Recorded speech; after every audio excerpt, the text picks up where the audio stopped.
question sur les panneaux solaires. Oui, parce que vous avez peut-être sillonné la France cet été et le photovoltaïque est en plein développement. C'est frappant, on voit de plus en plus, vous savez, de panneaux solaires sur les maisons, même petites. Alors, est-ce vraiment intéressant financièrement? Bonjour André Joffre, vous êtes PDG de Texol, c'est un spécialiste de l'énergie solaire. Est-ce que c'est rentable immédiatement d'installer des panneaux comme ça, quelques-uns seulement, même sur un petit toit? Oui, tout à fait. Pour un particulier, c'est très intéressant parce que, évidemment, il y a eu de très gros progrès qui ont été opérés dans le domaine du solaire. Le prix des panneaux solaires a été divisé par 10 en 10 ans, ce qui est exceptionnel. Et cette baisse se poursuit encore aujourd'hui. Depuis le début de l'année, le prix des panneaux a encore baissé de 25%. Donc, vous voyez, c'est quelque chose qui est lié, en fait, à la qualité des produits. Les panneaux solaires ne contiennent pas de terres rares, comme on l'entend parfois. C'est vraiment du silicium, qui est le produit le plus banal sur Terre. Après l'oxygène, il y en a partout. C'est dans le sable, on en trouve partout. Donc, il s'agit d'une industrie de transformation. Et plus on augmente les ventes, plus, en fait, moins le prix devient élevé. Et comme le marché est en train d'exploser au niveau mondial, cette année, on va installer 50% de panneaux solaires en plus que l'année dernière. Donc, vous voyez que ce sont des marchés qui ressemblent un peu au marché des smartphones au tout début de ceux-ci, lorsqu'ils ont été commercialisés. Si on reste sur les particuliers, juste pour revenir concrètement, je sais pas, je recouvre la moitié de mon toit, je peux espérer quoi? Être autosuffisante?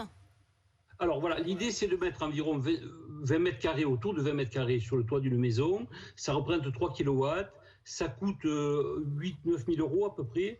Et en fait, ça permet d'économiser par an entre 700 et 1000 euros selon la région où on se trouve, évidemment. On les fabrique en France, ces panneaux? Pardon? On les fabrique en France, ces panneaux?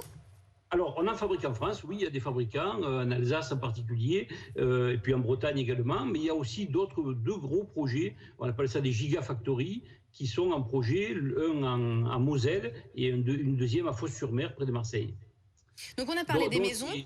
Oui, pardon, on voit aussi de plus en plus de panneaux dans les champs. Ça s'appelle l'agrivoltaïque. On peut en mettre autant qu'on veut comme ça. Est-ce qu'il y a une loi aujourd'hui qui régule ça?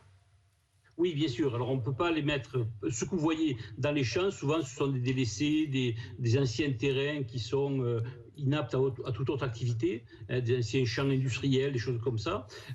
Aujourd'hui, effectivement, il y a un nouveau secteur qui s'ouvre, c'est l'agrivoltaïsme, qui présente beaucoup d'intérêts. En particulier, vous savez, on a connu des périodes de sécheresse très importantes. Grâce à l'agrivoltaïsme, on pourra faire de la culture avec une certaine réduction des besoins en eau pour pouvoir irriguer les cultures.